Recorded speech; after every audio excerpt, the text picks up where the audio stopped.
Muy buenas tardes, días, noches, no sé cuándo se esté viendo esta exposición slash video. Nosotros somos el equipo número 5, venimos a hablarles sobre las bombas y motores oleohidráulicos. Nuestro equipo está conformado por Cáceres Suzeta, Gallardo González, Carvajal Rubio, Ordóñez Herrera, Pérez Ruelas y su servidor Muñoz Cáceres. Antes de empezar nuestra exposición, aunque pues prácticamente ya ha empezado, les hablaré un poquito sobre tres conceptos básicos, que vendrían siendo los fluidos hidráulicos, la viscosidad y el índice de viscosidad. ¿Qué son los fluidos hidráulicos? Los fluidos hidráulicos son lo que ayudan al circuito hidráulico a cumplir su función por el que fueron hechos. ¿Y cómo los ayuda? Este los ayuda mediante la transmisión de fuerza, la lubricación de las partes móviles, la evitación del óxido y la evacuación del calor. Ahora bien, la viscosidad, ¿qué es? Es la dificultad que tiene un líquido para fluir a través de un orificio. Esta está influida por la temperatura de forma inversamente proporcional, ya que al aumentar la temperatura, la viscosidad disminuye. Ahora, el índice de viscosidad, como se les dijo, la viscosidad está inversamente proporcional a la temperatura. Bien, pues la índice de viscosidad expresa cómo es que la viscosidad varía con la temperatura. Ahora ya viene hablando sobre la bomba hidráulica. ¿Qué es? Una bomba hidráulica es un dispositivo que transforma energía mecánica, el torque y la velocidad del motor, en hidráulica, que viene siendo el caudal. Cuando una bomba opera, cumple con dos funciones. La primera es su acción mecánica, que crea un vacío en la succión, lo cual permite que la presión atmosférica fuerce el líquido del tanque hacia la entrada de la misma. La segunda es que la misma acción entrega este líquido a la salida de la bomba y lo empuja hacia el circuito. Es importante destacar que una bomba produce movimiento de líquido, que es el caudal. Las bombas no generan presión, se genera el caudal necesario para el desarrollo de la presión en el sistema, el cual realmente es el resultado de la resistencia al flujo. La clasificación de las bombas. La clasificación de las bombas son de dos tipos, de desplazamiento positivo y desplazamiento negativo ortodinámicas. Hablando un poco sobre el desplazamiento positivo, estas son aquellas que desplazan, pues entregan la misma cantidad de fluido por cada ciclo de rotación del elemento de bombeo. Las bombas de desplazamiento positivo pueden ser fijas o variables. El caudal de una bomba de desplazamiento fijo se mantiene constante a lo largo del ciclo de bombeo y una velocidad específica, mientras aquel en una bomba de desplazamiento variable puede ser modificado alterando la geometría de la cavidad de desplazamiento. Las bombas de desplazamiento positivo se dividen en dos grupos, de bomba reciprocante y bomba rotativa. Las reciprocantes son el claro ejemplo de un tipo de desplazamiento positivo. La bomba reciprocante, su función es mediante un pistón. ¿Cómo funciona? Como podemos ver ahí en la imagen del GIF,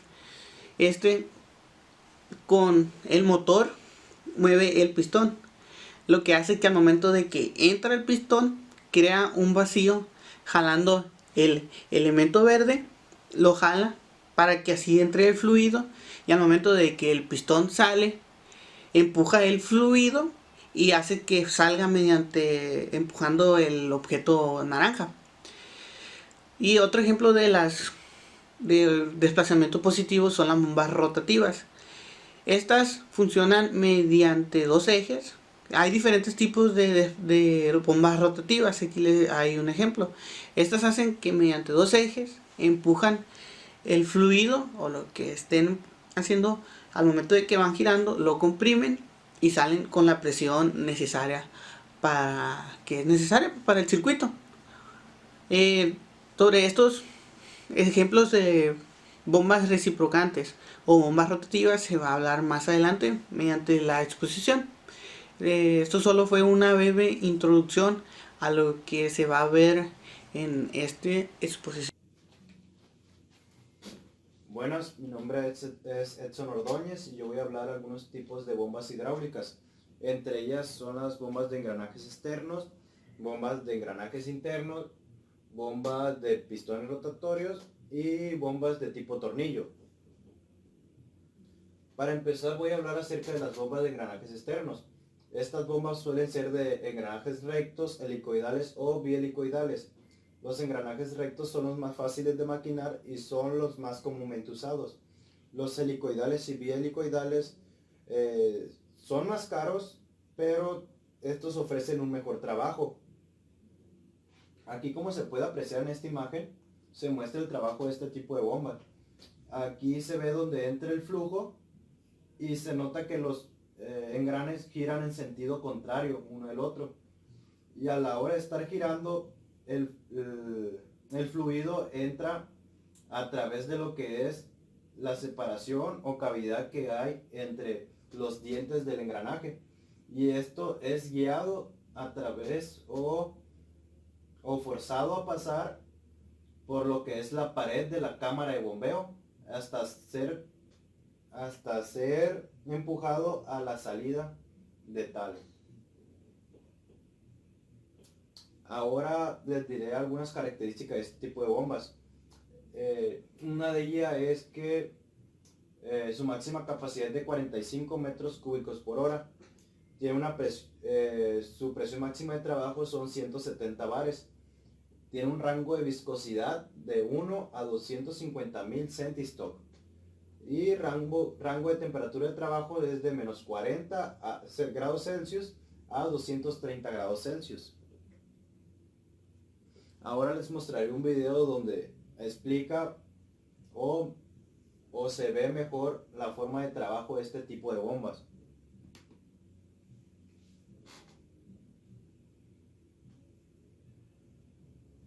Bueno, ahí se pueden ver lo que es el motor, los engranes, la carcasa, y es lo que conforma este tipo de sistema.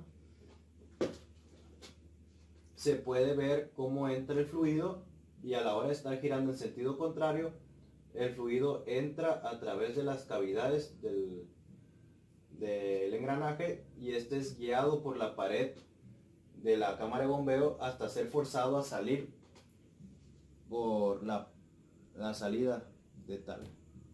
Ahora les diré algunas características y beneficios. Entre ellas pues son mayores capacidades de presión, ya que tiene soporte de eje en ambos lados de engranajes. Esta bomba se puede usar en varios tipos de secciones. Pulsaciones mínimas, ya que no ofrece muchas turbulencias y puede tener una mejor medición de flujo. Es fiable y fácil de mantener, ya que esta solo cuenta con 2 piezas móviles. Otro dato es que su caudal va de 1 a 600 litros por minuto. Su presión varía de 15 a 175 kilogramos por centímetro cuadrado y puede llegar hasta 200 kilogramos por centímetro cuadrado. Su velocidad va de 500 a 3000 revoluciones por minuto. Otro dato es que a máximas revoluciones, este tipo de bombas puede tener una eficiencia de 93%, pero a baja potencia, estas bombas tienen muchas pérdidas y tiene un flujo y presión muy pobre. Ahora hablaré acerca de la bomba de engranajes internos. El principio de bombeo de engranaje interno fue inventado por James Neeson. Esto utiliza 2 engranes giratorios que unen una malla en el lado de aspiración de la bomba para crear un vacío que tira fluido en la bomba. Y aquí podemos ver 2 tipos de bomba de engranaje interno. Está la tipo G-rotor y la tipo bomba de engranajes internos con sello tipo media luna.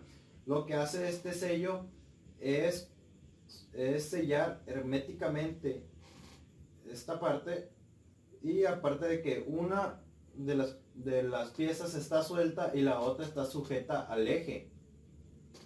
Entonces, a la hora de estar suelta una de las piezas, lo que hace el sello es mantener en su lugar las piezas.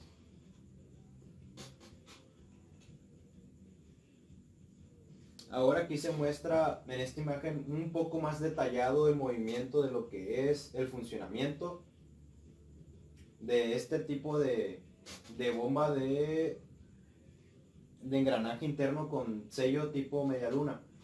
Aquí se muestra lo que es la entrada, la entrada del fluido, y a la hora de estar girando lo que es el eje, mueve la corona.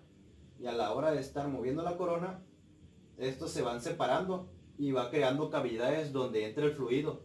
Y este fluido es arrastrado por la corona y el engranaje y es forzado a salir.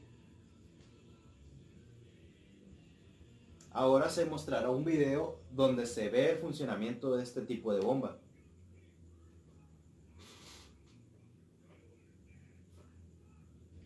Ahí se puede ver lo que es el motor y el reductor de velocidad. Está lo que es la carcasa, el sello tipo media luna, el engranaje y lo que es la corona. Ahora podemos ver cómo gira lo que es en conjunto la corona y el engranaje y cómo entra el fluido a esas cavidades y es forzado a salir.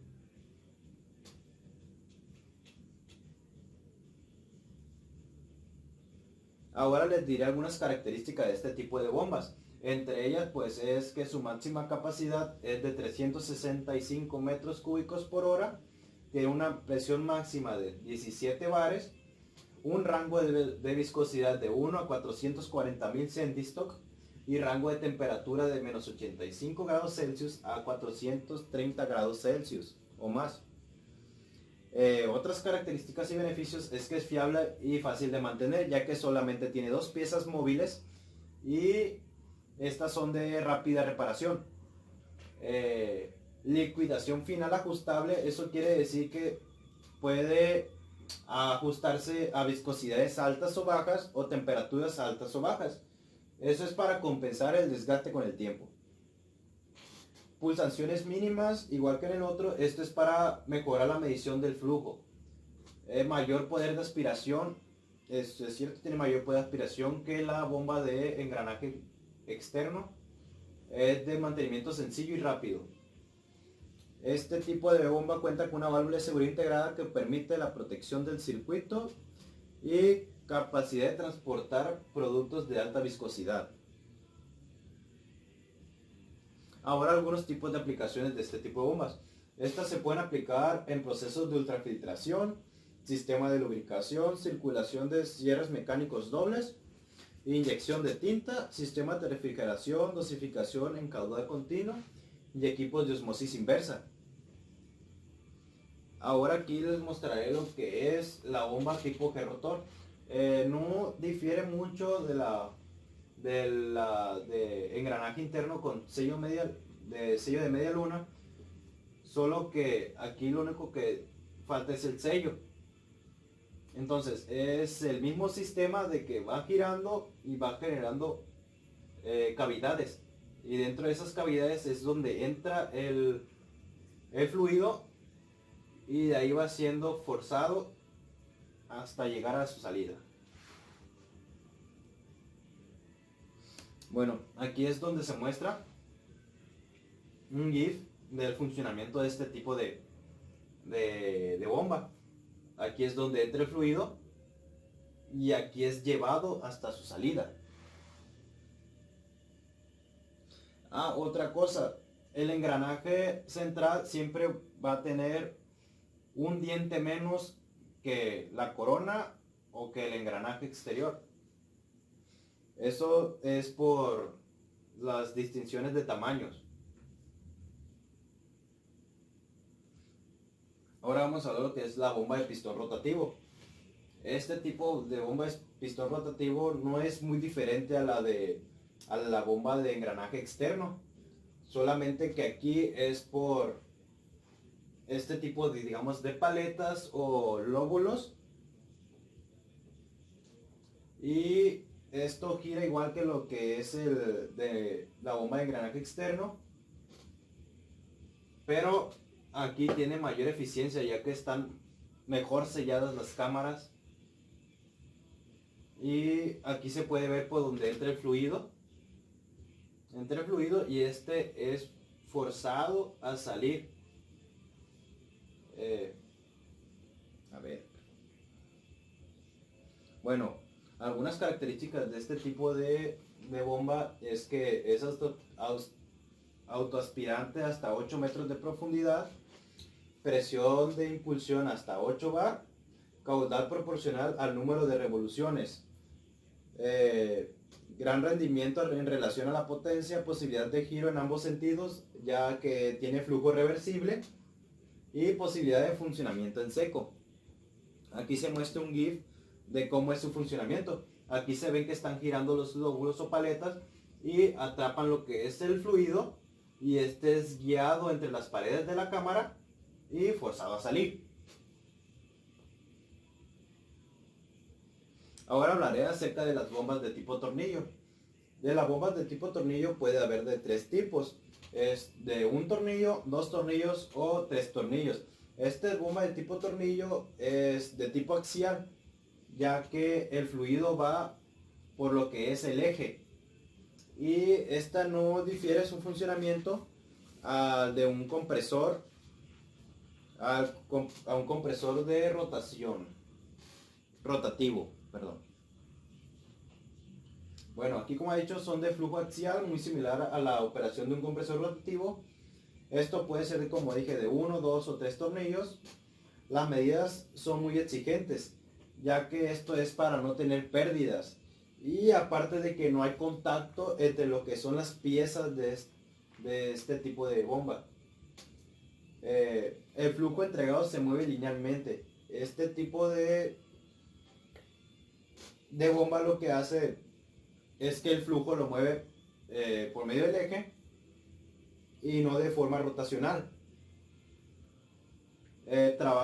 Un ejemplo, trabaja como pistones sin fin, solo se mueven hacia adelante. Ahora le diré pues unos datos. Por ejemplo, esta tipo de bomba es específicamente usado para fluidos viscosos con altos contenidos de sólidos, ya que como se mueve linealmente, es más fácil transportar los fluidos viscosos o que tienen altos contenidos sólidos, o que no ocupan o que necesiten, no haya ausencia de vibraciones. Entonces, algunas aplicaciones que tiene este tipo de bomba es en la industria de máquinas y herramientas. Estas se aplican para la impulsión de medios lubrirefrigerantes. En la industria de construcción de maquinaria en general, estas se usan para los fluidos hidráulicos, lubricantes, refrigerantes, óleo hidráulica, regulación, alimentación, elevación y la carga y transferencia de ellos. Está en la industria química y petroquímica, que son aceites, grasas, lacas, pastas, resinas, materiales adhesivos, y muchos de ellos son, como aquí han dicho, son materiales o fluidos muy viscosos o con alto contenido de sólidos, o que no necesiten ningún tipo de movimiento o agitación.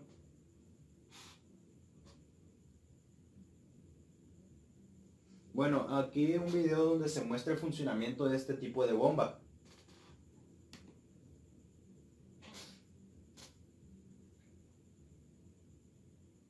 Bueno, ahí se puede ver lo que es el motor, la tolva de alimentación y el cuerpo de la bomba. Y aquí lo que es el tornillo.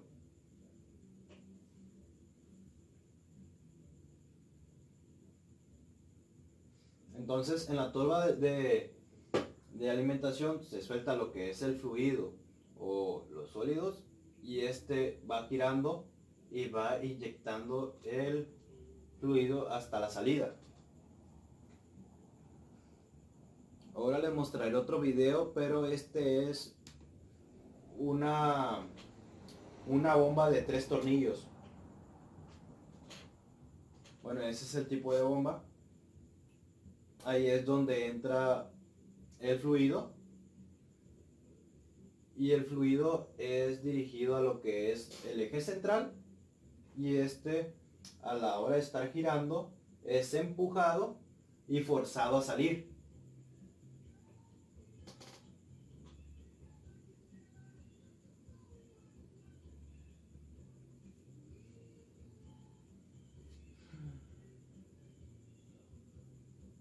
Bueno, eso sería todo por mi parte. Muchas gracias. Mira, ahora yo les hablaré sobre las bombas de engranaje y, y también las de las internos y lo que comúnmente se le llama las de media luna. Y ahorita les voy a decir por qué. Estas bombas están compuestas por dos engranajes externos e internos. Tienen uno o dos dientes menos que los engranajes del exterior. Su desgaste es menor por la reducida de la relación de la velocidad que existe entre ellos. Son, son, son utilizadas en caudales pequeños y pueden ser de dos tipos, que son la semiluna y la de gestor. Este tipo de bombas producen un caudal que transporta el flujo entre los dientes de dos engranajes acoplados, uno de ellos accionando el eje de la bomba, que viene siendo la matriz, sí, matriz, y este hace girar el otro que es libre, es el libre. Y pues voy a explicarle también lo que es un poquito lo de su funcionamiento, que sería como que el líquido entra por el canal de succión, entra el engrane interior y el exterior, después el líquido fluye. La bomba del medio de los espacios, hay dientes entre ellos o crecientes, por eso es que se le dice lo que le decía, lo comentaba hace poquito, lo de la media luna que se forma a través de aquí y, y divide el líquido y actúa como centro de entrada y salida. Después de la presión del líquido es elevada justo antes de que éste salga por el conducto de salida, y luego de los dientes los dos engranajes se acoplan completamente formando el sello de equidistante entre el conductor de entrada y salida. Y pues les voy a explicar también un poquito lo que son las ventajas y desventajas, unas cuantas. Por ejemplo, empezamos con ventajas, que solo son dos piezas y se mueven. Descarga continua, ideal para líquidos de alta viscosidad. Descarga continua sin importar los cambios de presión. Operación en cualquier dirección. Y un poquito de las desventajas, requiere velocidades muy moderadas, limitadas de presiones a medias, descargas de coquinete de flechas. Eso vendría siendo las desventajas. Ahora les hablaré de lo que son de las bombas de paleta. Las bombas de paleta tienen un conjunto de aletas, como bien, no de paletas, les digo, de los que confunden, como bien lo dice el nombre, con cinemática radial. Las paletas se deslizan y oscilando en un cilindro hueco con ranuras radiales con el rotor. Respecto al eje, el cuerpo de bombas está colocado de forma excéntrica al rotor respecto al que durante la rotación las aletas realizan movimientos aleatorios al, al- alternativos o alternativos. Y les voy a decir también un poquito de su función. La función también vendría siendo como en los extremos de la bomba de paleta se aprieta el interior del extractor y las paletas se deslizan por él, y la cámara de trabajo está llenada entre dos paletas, eh, dos paletas, dos paletas continuas entre el extractor y el rotor. Durante el giro, el rotor y el volumen del producto aumentan hasta alcanzar el valor máximo, que tras alcanzar este se cierra para trasladar el producto a la cavidad de impulsión de la bomba. A la par se indica el desalojo del líquido de la cámara y trabajo con una cantidad igual a su volumen útil. No tienen el mismo grado de hermeticidad como las otras bombas rotativas y de otras, sí, como las otras bombas como rotativas, y para mejorar el grado de hermética se puede realizar elevado número de paletas. El accionamiento se efectúa por medio por medio, sí, el accionamiento se efectúa por medio de ejes estriados por engranajes con el estriado interior del rotor. Hay diversos diseños para conseguir el contacto entre la paleta y el anillo, y en ellos se utiliza la propia fuerza centrífuga que les imprime, imprime el giro del rotor. En estos modelos se requiere velocidad mínima el giro para garantizar el correcto apoyo de las paletas sobre el anillo. En otros modelos, esta fuerza centrífuga se refuerza con muelles colocados en las paletas, pues, y su alojamiento en el rotor, pues para, digamos que, para, ¿cómo decirles que? mm, para el espacio de cavidad entre ellos. Esto disminuye la velocidad mínima necesaria para el apoyo. Otros modelos utilizan una reducida presión de hidráulica para empujar la paleta, por ejemplo, pero pues este no es el caso. Y les daré algunas aplicaciones. Por ejemplo, la transferencia de producto en el sector de petróleo, la transferencia de productos químicos, la transferencia de productos de industrial textil, limpieza de aceite en circuitos cerrados, transferencia de agua en instalaciones refrigerados, entre otras. Y pues ahora también les hablaré de las bombas de paleta, las que son balanceadas, y su contraparte, las desbalanceadas. Y bueno, más bien diciendo que las bombas de paleta balanceadas es una bomba que tiene los lóbulos en una superficie de leva, en los lados opuestos de la flecha. En lugar de ser circular, la superficie de leva tiene forma elíptica. Así que es por cada revolución de la flecha, cada paleta hace 2 movimientos de carrera. Y las 2 carreras de bombeo que tienen se oponen mecánicamente una a la otra para que la carga lateral de una de las cámaras sea exactamente balanceada a la carga de la otra cámara. Por esta razón, las cargas en los rodamientos por presión interna son casi cero, y la carga lateral de rodamientos de la carga de los extremos y la carga lateral externa. Las bombas de pistón son utilizadas generalmente en la industria por su alto rendimiento y por su facilidad para poder trabajar unas presiones superiores a 200 libras sobre pulgadas cuadradas. Eh, Tienen una eficiencia volumétrica aproximada de 95-98%.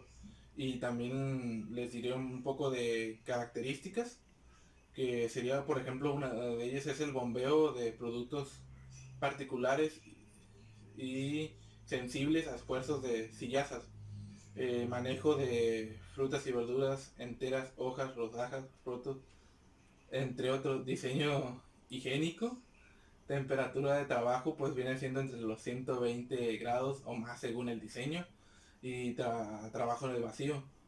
Y pues ahorita también les explicaré también los que son las bombas de pistón axial, y que viene siendo que es una pieza de equipo que mueve varios pistones arriba y hacia abajo, si lo quieres resumir así. La bomba típicamente hace estos movimientos de desplazamiento de plato oscilante, una pieza circular de metal con un agujero en el centro que se indica hacia abajo, que se suele indicar mucho, siempre se suele decir ahí. Eh, Se puede utilizar siempre como una bomba o como parte de otros conjuntos, tales como motores de automóviles o motores hidráulicos del tema. Una bomba de pistón axial también típico, así normal, consiste en un plato cíclico de pistón, zapato de pistón, bloque de cilindros o barril, la placa de válvulas, como lo muestra en la imagen de la exposición. eh, en la imagen de la exposición. Los pistones se colocan verticalmente, al igual hay una distancia de uno del otro en la parte superior de la placa oscilante. Cada pistón está equipado con una pieza de calzado de los pistones, encaja en agujeros en el bloque cilíndrico. Uh, y pues en resumidas cuentas, pues los pistones se mueven dentro y fuera del plato paralelo del eje de la flecha impulsora. Y pues por último les diré de mi parte las bombas de pistones en línea, que vienen siendo esa bomba donde el bloque cilíndrico va montado sobre el eje de accionamiento con el que gira solidario.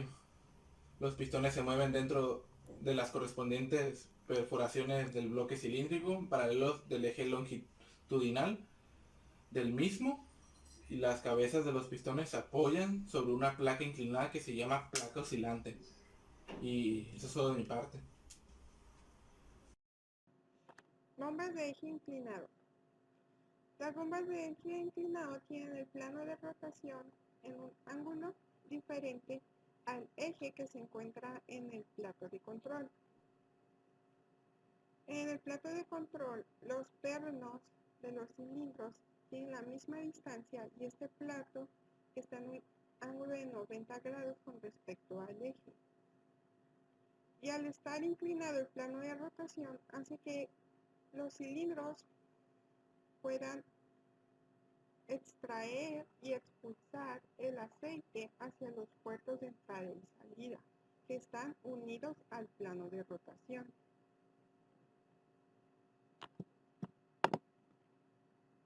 Bombas de pistones radiales. Los pistones se encuentran ubicados radialmente con respecto al eje y giran perpendicularmente con respecto a este mismo. Existen dos tipos básicos que son con pistones en forma de cilindro y con pistones en forma de bola. Y también pueden ser clasificados por el tipo de arreglo que tienen los pórticos, que pueden ser válvulas antirretorno o de pin. Y en el ejemplo se encuentra una bomba de pistón radial de pin, lo que hace que tenga un bloque de cilindros excéntrico con un anillo, lo que hace que los cilindros puedan extraer y expulsar los aceites en la entrada y en la salida. Bomba de émbolo. Debido a su construcción, estas bombas tienen dos cualidades importantes. Esto es que pueden dar una gran cantidad de presión con una mínima fuga excesiva. Y debido a que la lubricación de sus partes móviles es independiente de donde se encuentra el líquido, se pueden utilizar aceites con menor viscosidad, ya que lo único que depende de este tipo de lubricación van a ser el cilindro y el pistón. Medición del desempeño de una bomba. El volumen de fluido de la bomba siempre va a ser mayor teóricamente de lo que en realidad va a ser. Y la relación que tiene esto entre lo que realmente da la bomba con lo que teóricamente se escribió que va a dar la bomba es el desempeño de la bomba. Esto no solamente ocurre con la eficiencia volumétrica, sino que también pasa con la eficiencia mecánica y la eficiencia enérgica. Los criterios que se deben de tomar en cuenta al escoger una bomba son su capacidad, que se da en metros cúbicos por altura o en galones por minuto, las cargas que se dan en metros o pies, la temperatura que se pueden dar en grados Celsius o Fahrenheit y en las presiones. Estos datos se encuentran en las mismas especificaciones de las válvulas que se van a comprar. Todos tienen sus gráficas de desempeño, a qué medidas de estos criterios se pueden tomar y vienen como estimados con lo que se puede trabajar. Fallas de las bombas hidráulicas. Las fallas en las bombas hidráulicas se pueden dar debido a su mal diseño o a algún tipo de error de fabricación, pero en caso de que no se presente ninguno de esos errores, también se pueden dar errores que pueden ser causados por el que usa la bomba. Así que para evitar este tipo de fallas, se tiene que tomar en cuenta que se está usando una buena calidad de fluido. Todas las bombas tienen un cierto requerimiento para los aceites que se van a usar. Y estos tienen que cumplir con las características que se están pidiendo, debido a que si no se cumplen con estas especificaciones, la bomba va a trabajar en exceso y no va a poder cumplir con lo que se le está pidiendo. También se requiere de tener un buen filtro para que todas las impurezas que se manejan en los líquidos puedan ser filtrados y que no afecten el trabajo de la bomba. Y también se tiene que tener un buen conteo de partículas.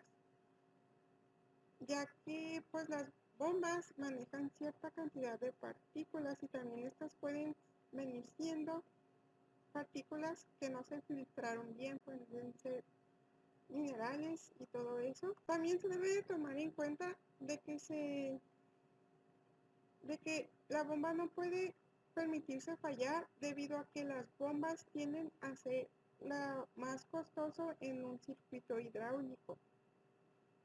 También son las que tienen mayor sensibilidad a la contaminación por las partículas, tienen más riesgos de confiabilidad debido a que tienen la capacidad de generar una reacción en cadena de fallas, ya que si la bomba falla no está cumpliendo con las especificaciones que requiere todo el circuito, lo que puede hacer que otros componentes del circuito también empiecen a fallar.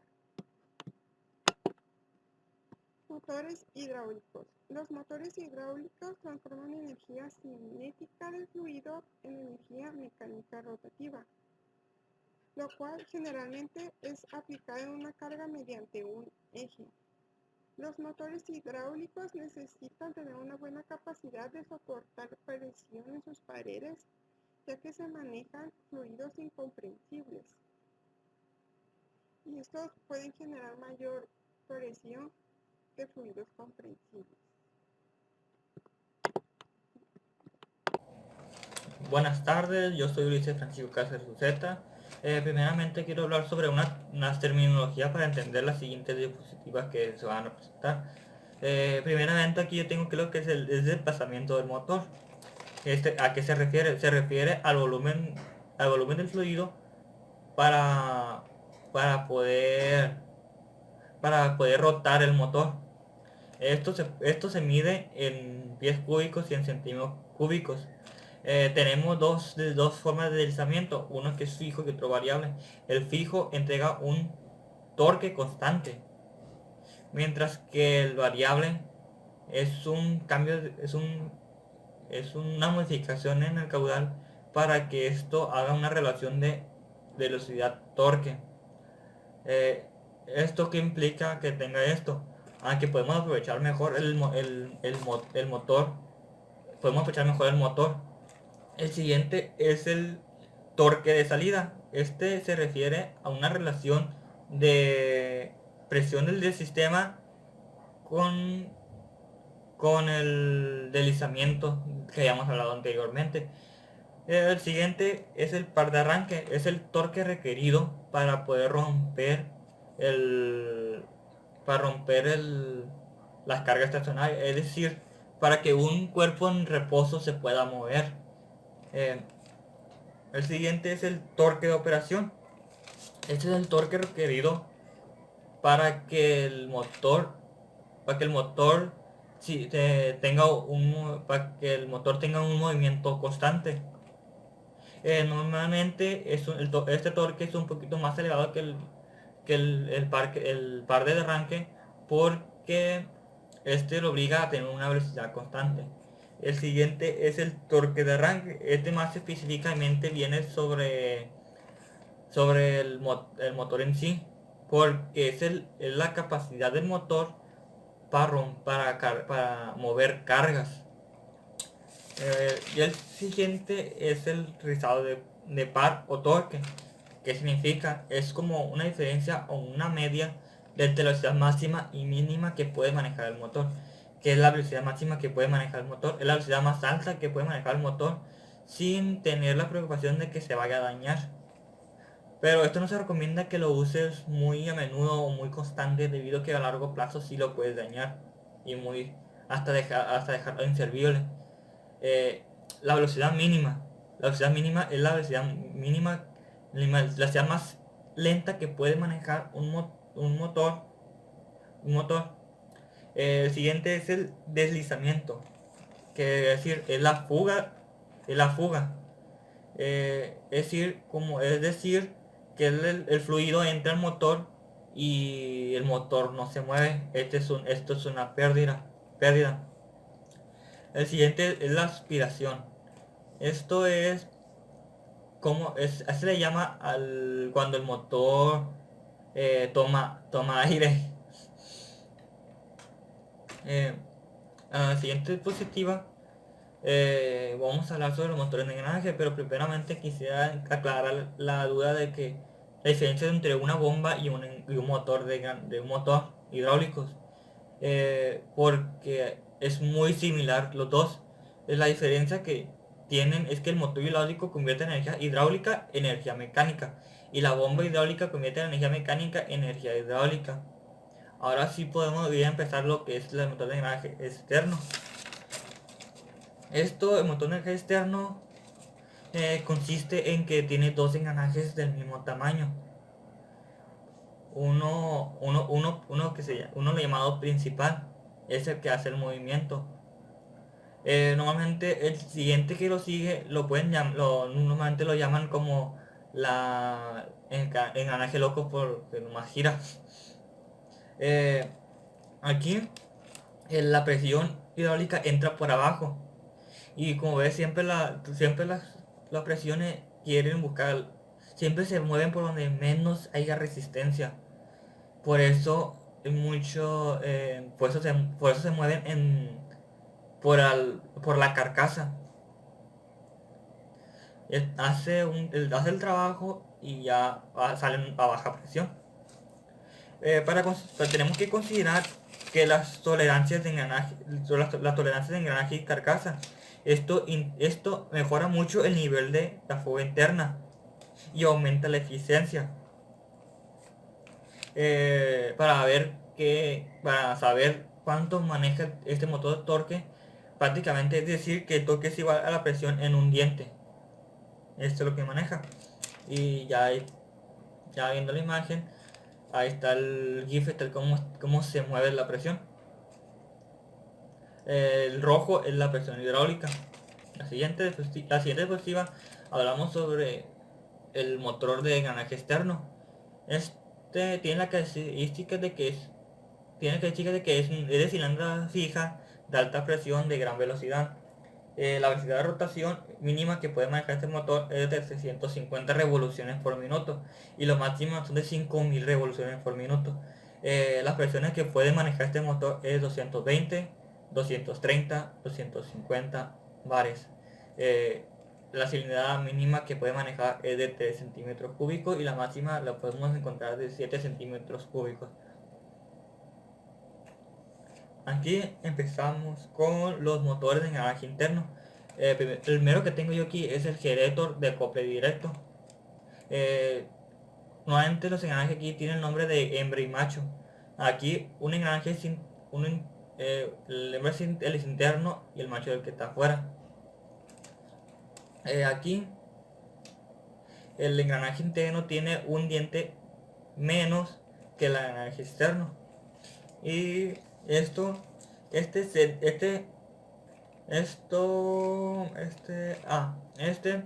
pues como tenemos que acomodarlo de que el diente de 4 del interno que se acomode con el E y el 3 con el D, para que este es el movimiento principal para que por el lado izquierdo, bueno, de mi lado izquierdo de aquí, por la parte azul más fuerte entra el fluido hidráulico. Entra el fluido hidráulico, entra y esto hace que el mismo fluido hidráulico mueva el engranaje interno en sentido horario, y ya donde la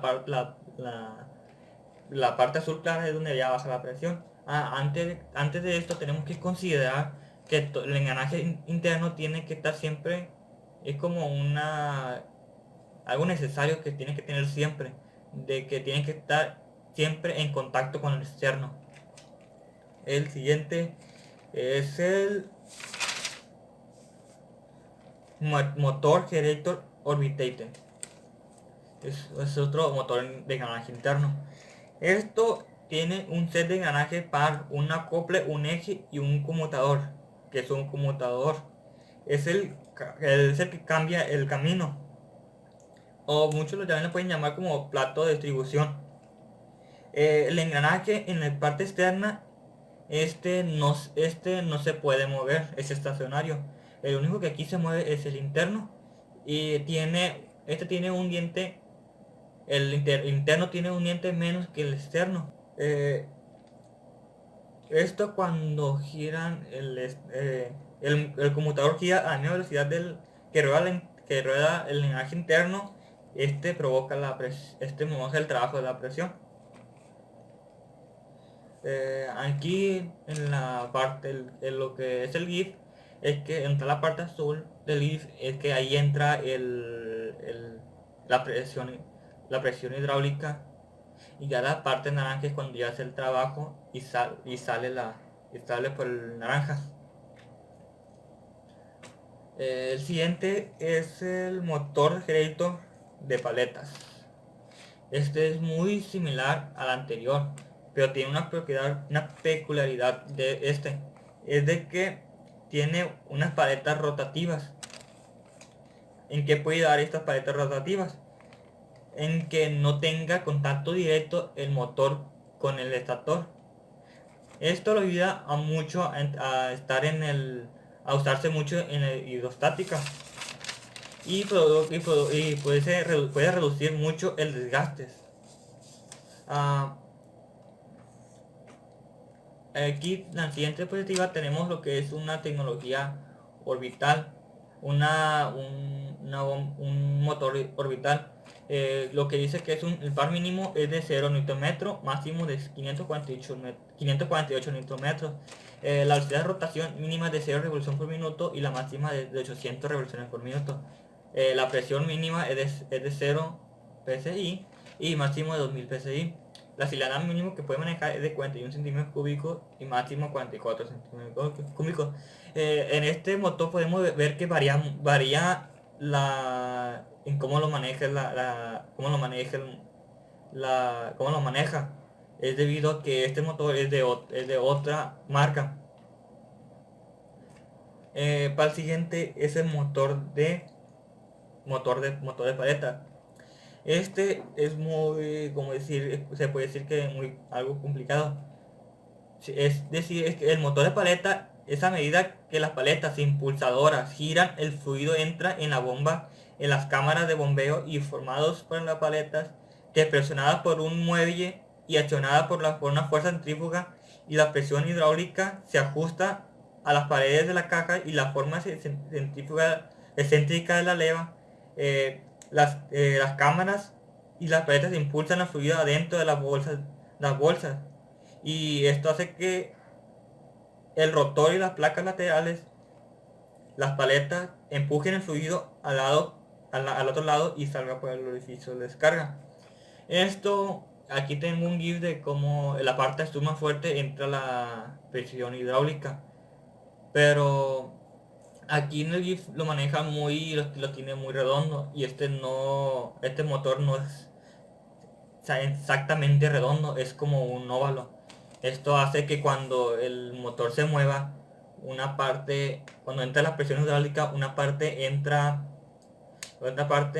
hace que se empiece a mover, hace que haga una mejor centrífuga.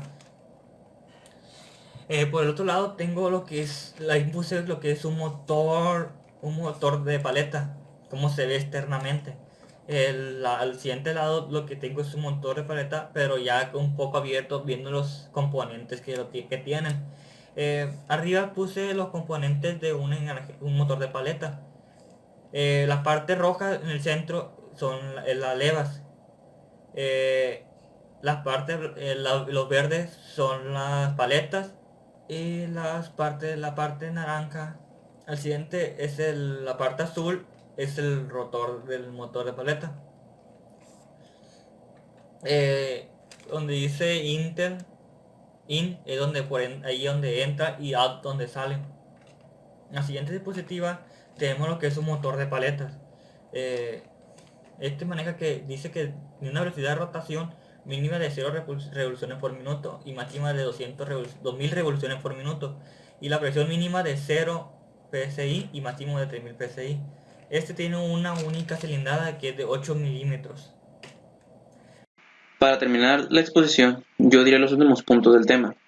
Bueno, para comenzar, los motores de pistones están divididos en dos grupos, los motores de pistones radiales y los motores de pistones axiales, igual que las bombas, pero en este caso los motores, como ya bien explicaron, reciben un caudal para transformar fuerza hidráulica en fuerza mecánica, y las bombas, pues caso contrario, dan caudal, o sea que transforman fuerza mecánica en fuerza hidráulica.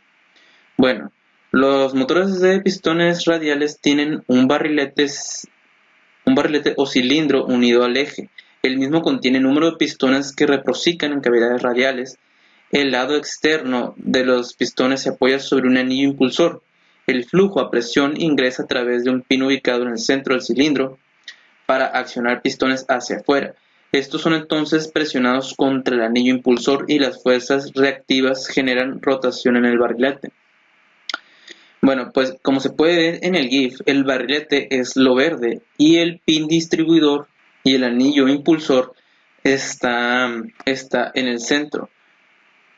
Bueno, entonces estos motores lo que tienen de curioso es que sus pistones están ubicados de manera en ángulos sobre el eje, sobre el anillo impulsor. Cuando un pistón funcionan básicamente con la misma teoría que el motor de combustión interna, solamente pues que trabajan con caudales, con fuerza hidráulica, y mientras que unos reciben, otros la dejan salir. Bueno, cuando un pistón recibe un caudal, este genera una fuerza sobre el anillo impulsor para generar una rotación, y cuando lo deja salir es empujado por otro pistón, por los demás pistones que están recibiendo el caudal para que éste lo deje salir. Bueno, pues estos motores lo que tienen de interesante o de bueno es que, igual que todos los motores, es que generan pares altos de torque a velocidades bajas. Representan un costo elevado de producción porque necesitan mucha precisión a la hora de fabricarse, pero pues lo vale porque tienen una vida útil muy larga y pues presentan una alta eficiencia a la hora de trabajar. Bueno, pero pues los motores de pistones axiales son caso contrario que los motores de radiales, pero solamente en las velocidades, porque este motor sí puede trabajar en velocidades altas produciendo los mismos pares de torsores. Presentan altos pares de torsores a velocidades muy altas, pero la manera de trabajar que tiene este motor es que sus pistones, en vez de estar ubicados de manera angular sobre un mismo eje para generar la fuerza mecánica, este motor lo que hace, la manera que tiene para generar su fuerza mecánica es que los pistones están axial, pero, o sea, quiere decir que están ubicados de manera paralela sobre un mismo plato de mando. Este mismo plato, dependiendo de si tú obtienes un motor de pistón axial variable o no variable, pues en el no variable es fijo, quiere decir que el plato de mando se mueve en la misma posición, al mismo ángulo, no importa la condición. Pero si tú lo compras variable, si tú lo obtienes variable, pues eso quiere decir que tú puedes estar modulando el par torsor que te entrega el motor. Y como podemos ver en el GIF y en la imagen, eso quiere decir que mientras el motor está recibiendo un caudal, cada pistón es impulsado, es forzado a salir del cilindro donde está y empujar el plato de mando. Esto facilita gracias a que los demás pistones, una mitad, mientras está recibiendo caudal, los otros están dejando salir ese mismo caudal, por lo que se crea un tipo vacío y es lo que facilita el plato de mando moverse y generar un par de torque. Estos también, al igual que los motores de pistones radiales, también tienen una vida útil muy larga y son también muy eficientes. Aunque pues, como ya les platiqué, el precio resulta algo considerable. Bueno, ahora, por consiguiente, la selección de un motor hidráulico. Para seleccionar un motor hidráulico tienes que tener en cuenta su torque, su par torsor, su velocidad y su vida útil. Los pues como ya les expliqué, la vida útil por lo general resulta ser muy alta. Y también pues tienes que tener en cuenta el par torsor que tú quieres, la potencia que necesita un sistema hidráulico y a las velocidades que pueda trabajar. El caudal también es un punto importante a la hora de seleccionarla, porque pues es la que básicamente te va a generar tu par torsor y pues la velocidad requerida. Fallas en motores hidráulicos. Las fallas en los motores hidráulicos en la mayoría se deben a 4 principales casos. El primero, el no inspeccionar y reparar líneas de conexiones en caso de fugas, te puede comprometer tu circuito hidráulico gracias a que el fluido se puede contaminar ganando partículas ajenas al circuito, o que pueda entrar aire a todo el sistema y que pueda haber una aireación, que es un fenómeno que más adelante se los voy a explicar. El segundo punto, que es el no instalar un motor correctamente, que esto te puede generar sobrecalentamiento en los mecanismos a los que tengas conectados, o que te pueda romper y mal deformar piezas a lo que sea que lo tengas conectado también al mismo mecanismo. También no te va a entregar la misma par torsor que tú requieras, generándote sobrecalentamientos y ruidos desagradables. El tercer punto, que es un programa inadecuado de mantenimiento. Esto es pues a lo típico de todas las máquinas. Si tú no la estás lubricando al tiempo que debes, no la estás descontaminando al tiempo que debes, pues obviamente esto va a generar un desgaste prematuro al motor y pues lo puede echar a perder. Y el cuarto punto, que es el no contar con fluido en cantidades, viscosidad y calidad correctas. Pues eso es como lo que le hablé del primer punto, que si tu fluido no está limpio, no lo estás dando mantenimiento, librándolo de partículas o revisando líneas para, pues en caso de que surja aire, pues tu motor también te puede fallar debido a que se desgasta más pronto. Dimensionamiento de un motor hidráulico. ¿Cómo haces para saber cómo es el dimensionamiento de un motor hidráulico? Esta parte también es importante a la hora de seleccionar un motor hidráulico, porque básicamente esto ya es en papel lo que tú requieres en la vida real. Esto es el modelo teórico. Bueno, pues entonces tenemos un problema, un ejemplo de un problema. Como un dimensionamiento de un motor hidráulico para una aplicación específica. Consideremos lo siguiente: una aplicación requiere 5 HP a 3000 RPM, con una presión del sistema de 300 PSI y una presión de retorno de 100 PSI. El diferencial de presiones entonces de 2900 PSI. El torque teórico requerido viene dado por... Bueno, el problema en lo que te está dando es que necesitas un motor para cierta aplicación, quién sabe, pero requieres que sea de 5 caballos de fuerza o horsepower a 3000 revoluciones por minuto. Ahora, el caudal al que debe ingresar el motor tiene que ser con una presión de 3000 PSI y que tiene que dejarlo salir a 100 PSI, dando como diferencia pues 2900 PSI. Bueno, ahora el torque requerido.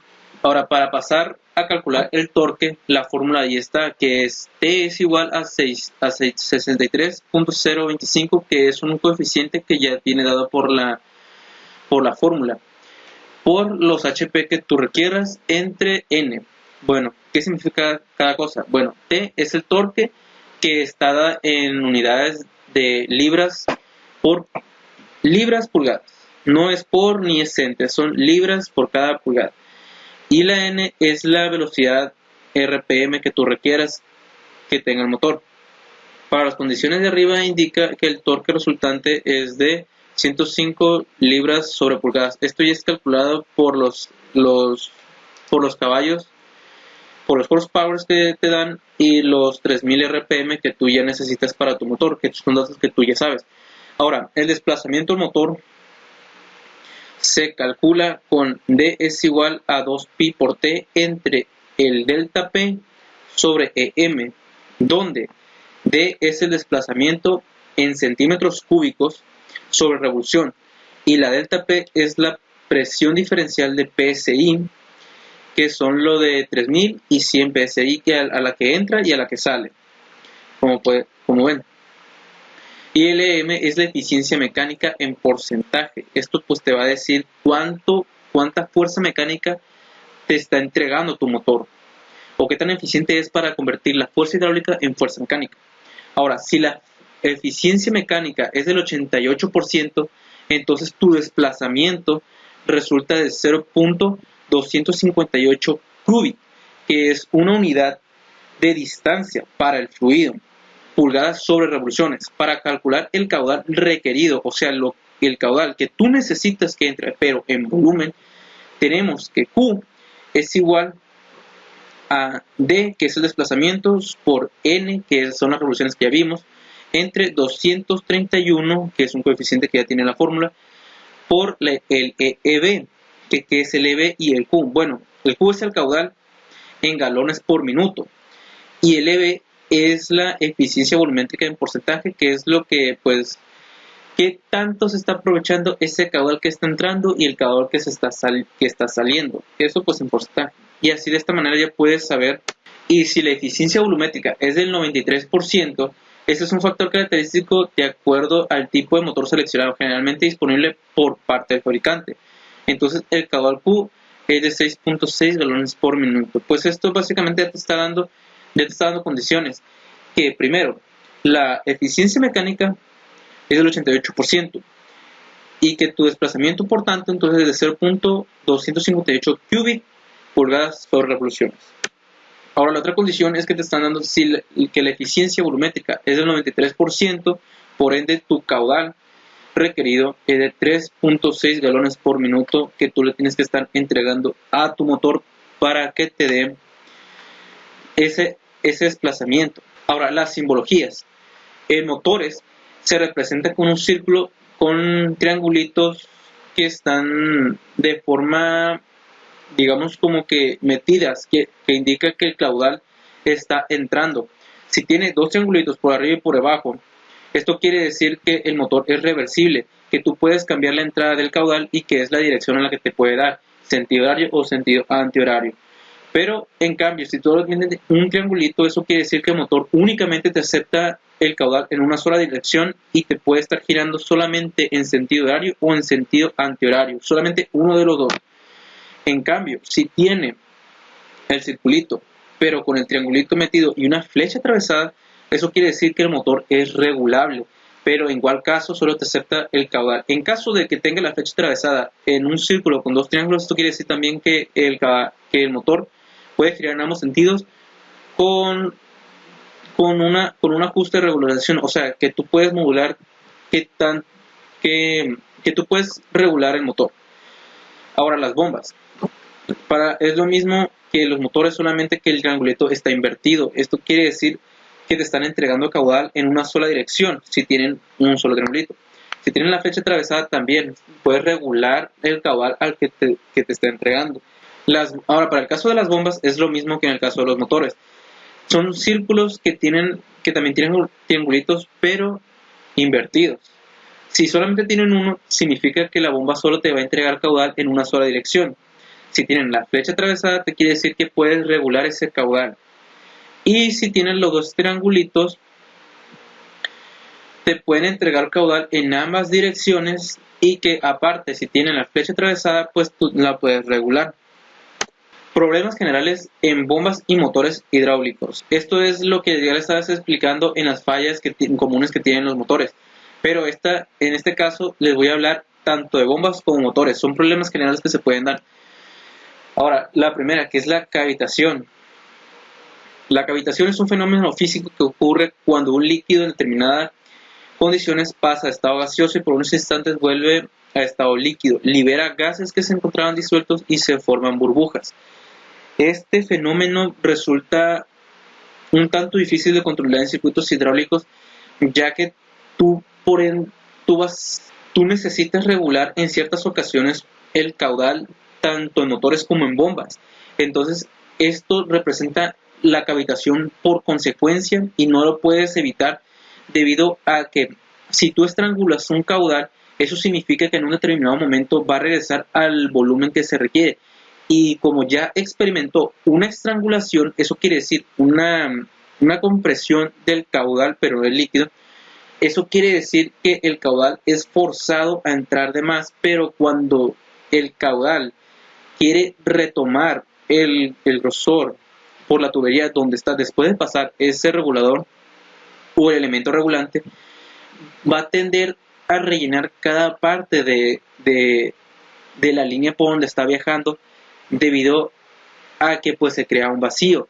Este mismo vacío crea cavidades, de ahí su nombre cavitación, cavidades de gas del mismo fluido, que si en caso, como en el caso de que estamos hablando, que son bombas y motores oleohidráulicos, el aceite pasa de estar en estado líquido a estado gaseoso, y estas mismas burbujitas pueden implotar, que es caso contrario de la explosión, implotar, que pueden volver a estar en estado líquido, y esto genera movimientos muy agresivos para los elementos, lo que puede causar deterioramiento dentro de las bombas y de los motores, desgastándolas y mandando partículas al aceite, que es un parte contaminante, y pues estropear los demás elementos del circuito hidráulico.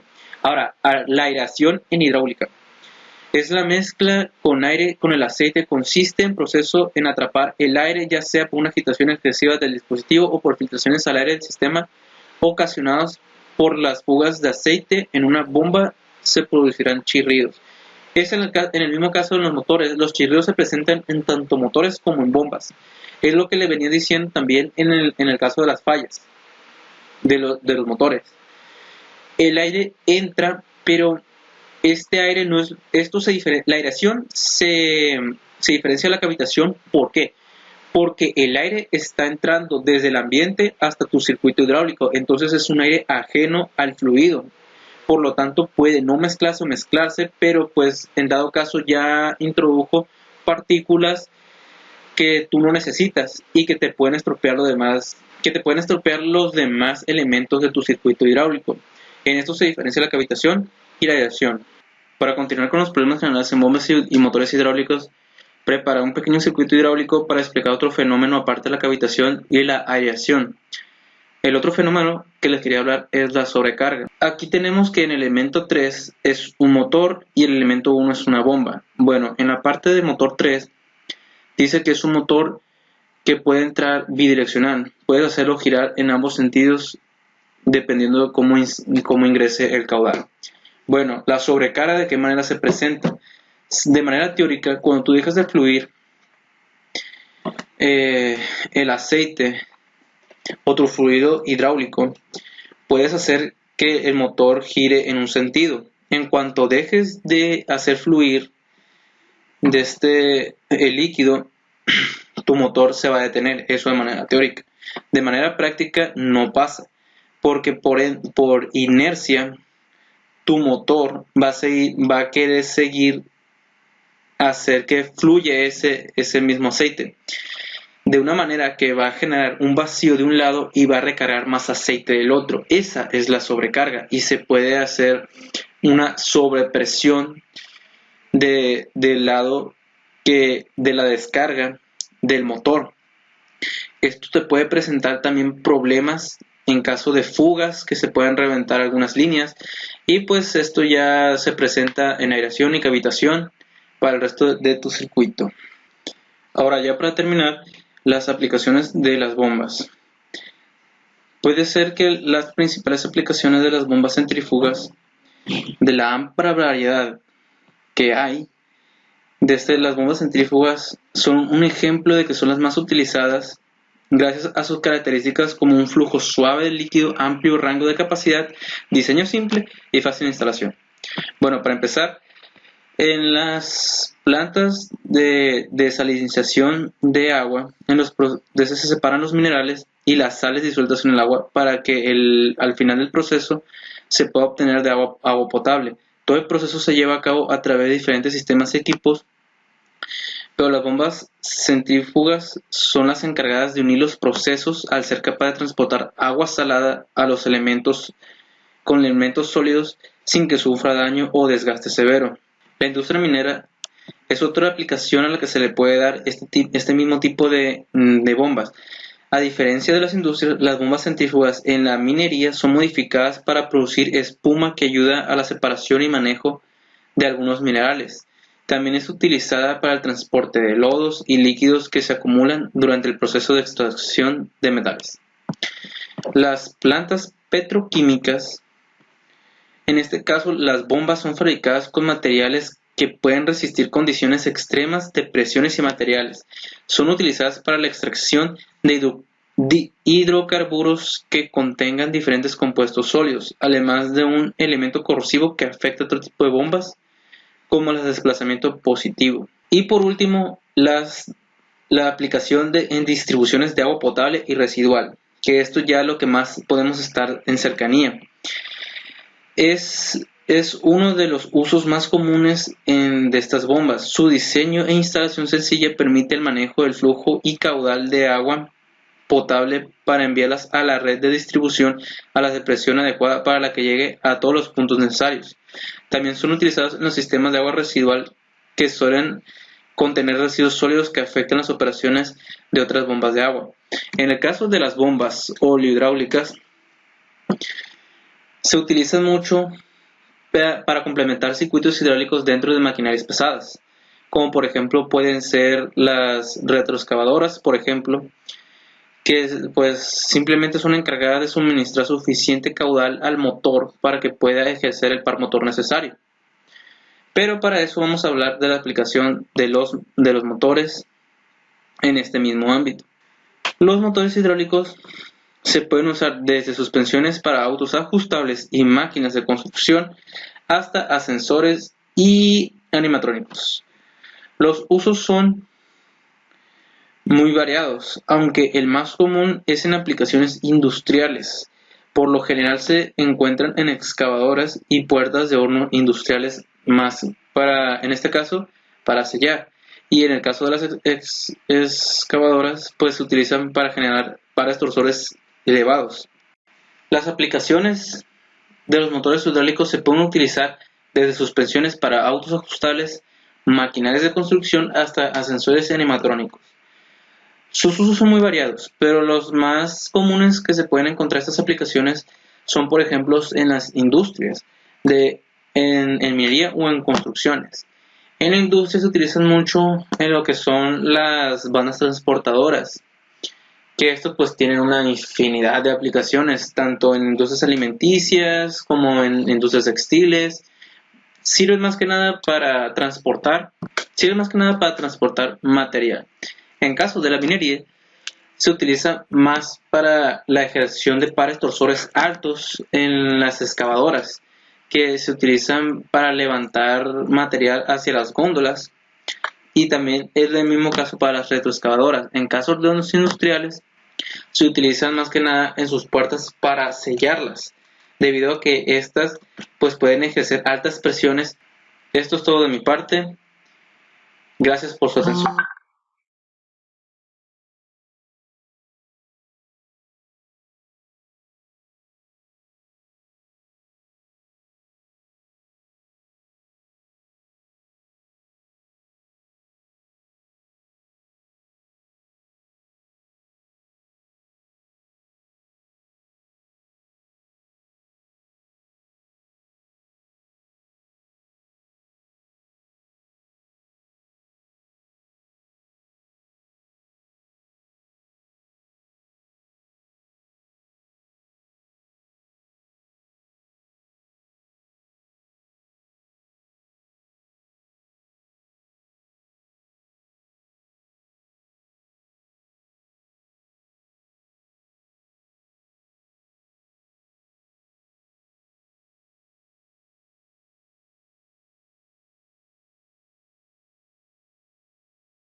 En el grupo correspondiente a la fuente de energía, la energía mecánica es transformada en energía hidráulica y además es acondicionado el líquido del sistema. Los componentes principales de este grupo son el motor, la válvula de seguridad, el depósito de aceite y la bomba. Aquí apreciamos una bomba de engranajes exteriores. Esta bomba es capaz de generar una corriente continua de líquido y funciona de la siguiente manera. La cámara de aspiración está conectada al depósito de aceite. Cuando giran las dos ruedas dentadas, cada vez que un diente abandona su encaje, aumenta ligeramente el volumen de la cámara. De esta manera va generándose una depresión en la cámara de aspiración, con lo que el aceite del depósito es succionado hacia dicha cámara. Los vanos entre los dientes son los espacios encargados de transportar el aceite hacia la cámara de presión. Los dientes que están encajados evitan que el aceite retorne por el centro. A continuación, el aceite pasa de la cámara de presión hacia el conducto en la medida en que va siendo desplazado por el aceite que sigue siendo transportado por el sistema de ruedas dentadas.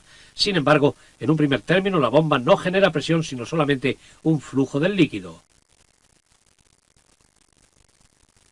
Solo cuando el líquido se encuentra con una resistencia, por ejemplo un obstáculo en el tubo o una carga, como en el caso de la plataforma elevadora, se va generando una presión. Si la presión es superior a la resistencia de la carga, empieza a avanzar el émbolo hasta alcanzar su posición final.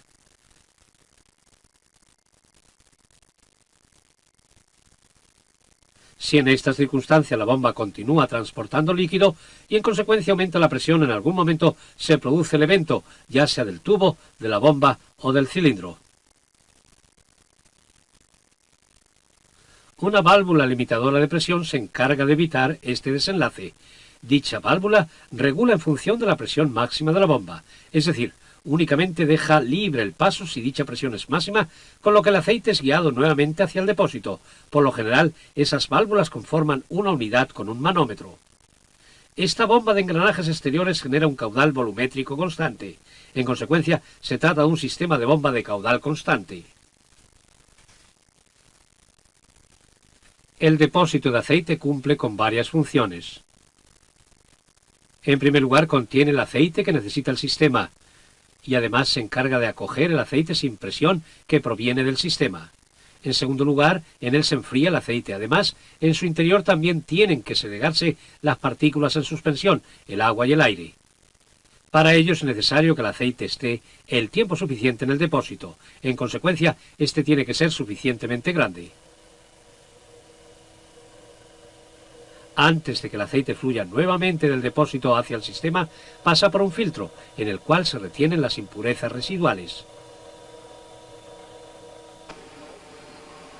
Aproximadamente un 70% de los fallos sufridos por sistemas hidráulicos se deben a impurezas contenidas en el aceite. Por ello es muy importante cambiar el cartucho de los filtros cuando sea necesario. A propósito de filtros, los hay incorporados en el conducto de aspiración o los tubos sometidos a presión o también en el tubo de retorno.